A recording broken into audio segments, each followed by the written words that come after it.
Welcome to Faith and Freedom. For the next few minutes, we hope to inform, inspire, and encourage you as we discuss the legal victories and challenges to your fundamental freedoms and religious liberties.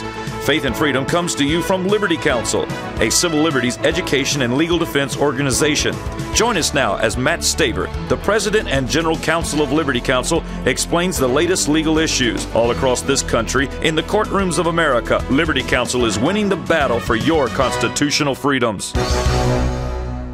Obamacare is a job killer, and the Department of Health and Human Services has pretty much admitted it. I'm Matt Barber, Director of Cultural Affairs at Liberty Counsel and Associate Dean with Liberty University School of Law, in once again for Matt Staver, and joining me in studio is Shawn Akers, Dean of Helms School of Government and Policy Analyst with Liberty Counsel. Well, Shawn, Health and Human Services has done it again. We've talked about on Liberty Counsel earlier on when HHS granted a number of waivers to companies like McDonald's, Jack in the Box, and the school unions because they said, look, this Obamacare thing is going to break our backs. We're just going to do away with insurance completely if you guys go through with this thing. Well, back then, HHS tried to quietly give them a waiver. Well, we made some noise about it. Well, now HHS has added another 111 Obamacare waivers, and they've done it deep within their website on a standard Friday evening dump, hoping that people would not see it. Well, we caught it. According to Habl-.com, again, this was done on a Friday evening, and the administration listed the new companies and unions, many unions. No big surprise there, Shawn. This is payback for it's quid pro quo here with the Obama administration and groups like the SEIU, these teachers unions and so forth. They will be receiving waivers, and this again is the biggest disaster, monstrosity in modern history. Makes the New Deal look like tiddlywinks, Shawn. You know, Matt, it also tells off a lot when the very people that support a thing and promote a thing and swear that it's the best thing since sliced bread then are the ones being given the semi-secret, 6-page deep out to not participate. Yeah. It's got to tell you something. Well, it does tell you something. It tells you that this Obamacare bill is very likely to kill businesses. Everybody knows it. It's going to make it very, very difficult. The ones that appear to know it best of all and knew how to get it fixed were many of those, the unions, teachers unions and that supported it. Now, wait a minute. You got to, wait. If we stand up and say, this is the best thing in the world, but I want no part of it, what we're saying, it's the best thing for you because it's going to do something for me later. And when you look at that as a matter of policy, this shouldn't surprise anybody that has studied socialism at all. That's what it's all about, is a redistribution of wealth. It's who are you going to put a greater burden on, and who are you shifting a benefit to. That's what that particular bill, it has very little to do with health care and a whole lot to do with shifting wealth from one part of society to another. Well, listen, Shawn, Obamacare doesn't even fully kick in until 2014, and it is already unraveling and gaining momentum in its unraveling. It is imploding, essentially.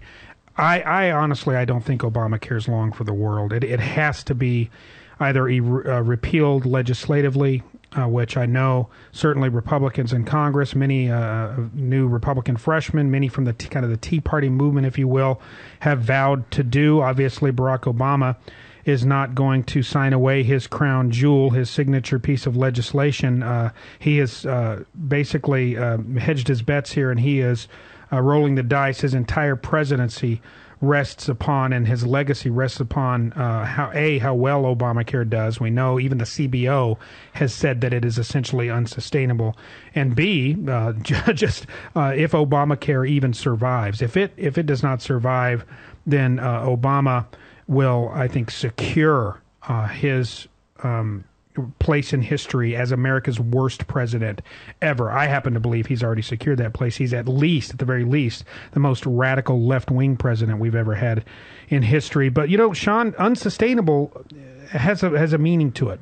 Groups like the CBO and those who have really looked deeply into this Obamacare monstrosity, they don't throw that word around lightly. If a rope bridge over the Royal Gorge in Colorado is with thousands of feet, or at least several hundred feet deep. If you're walking across that bridge or getting ready to, and someone says, "Hey, by the way, that bridge is unsustainable," you don't load everyone up and hike them across the bridge. You start over. You build a new bridge. Obamacare is unsustainable. The same result will occur if Obamacare is left in place, and that is our American free market economy plunging to its death, and those who are on Obamacare facing, dare I say, death panels and so forth. Matt, there are a couple of places that this Obamacare has challenged the way I view things. One is if it's true, as you pointed out, that Obamacare is on life support right now, then for once I may be in favor of physician-assisted suicide. I mean, because that bill needs to die. Yeah. And two pull the plug. Exactly. And two is another, that this administration has gone to great lengths to ask the world for its opinion, to ask foreign countries, to ask especially the European nations for their opinion on everything, and try to make the world, try to make America much more European. In this particular case, both Canada and England, individuals from Canada and England, have come to us several times and said, "You don't know what Obamacare is going to bring you? I do. I've lived under socialized medicine. I've lived under a policy that's almost exactly like Obamacare, and I'll tell you where it leads." One of them was, in particular, Matt, that struck me, was a lady from Canada who came and she went on a tirade to tell us that in Canada, she was diagnosed with cancer. She stood in the long lines and she waited. And under the Canadian system, if she had had Obamacare in Canada, which they did, she would have died. What she had to do was come to the United States. Yeah. She crossed the border, came to the United States, got the care she needed, and she lived. And now she's speaking out saying, "I know the system that you're trying to adopt, and it would have killed me." Well, and Obamacare is the British system, is the Canadian system on steroids, because the mere numbers of people we're talking about, the dollars changing hands, the bureaucracy that is in place with Obamacare is actually much more invasive, much more oppressive than those in Canada and Great Britain. It cannot work. No, and you have to ask yourself, if we're going to pay attention to what England says, to what the European nations say about other things, if our judges would like to use European law to look at how to apply our laws, at very least we could listen to what their citizens say about the outcomes of the policies that we're mimicking. Well, according to Haberdash.com, they point out, quote, dating back to March when Obama and Democrats in Congress rammed through Obamacare in a manner that resembled a dictatorship, there were a handful of large corporations that came out with the news that the new healthcare law would cost them a significant amount of money. One of those companies was AT&T, the telecom giant. AT&T, through an internal study, found that the new law would cost the company over $1 billion. Interestingly, though, AT&T is missing from the list of companies that received a waiver. However, it's unknown whether they applied for one. But a number of other groups, unions in particular, have received the waiver, the sweetheart deal, guess what, this doesn't apply to you guys, we got your back, it applies to everyone else. This is as you point out, Shawn, that elitist, socialist mindset. We see it in Congress right now. Those left-wing hack liberals, many of them who have now faced defeat in election and have been sent home packing, they, while in Congress, had some of the best insurance policies in the world. They're not restricted to Obamacare, but the rest of us, well, we would be held to this job-killing monstrosity. AT&T pointed out just one company that pointed out that it was going to cost them, essentially could destroy their ability to hire and to make a profit in a free market system. That company, as the website points out, is interestingly missing. They have not given their waiver. Punishment, perhaps.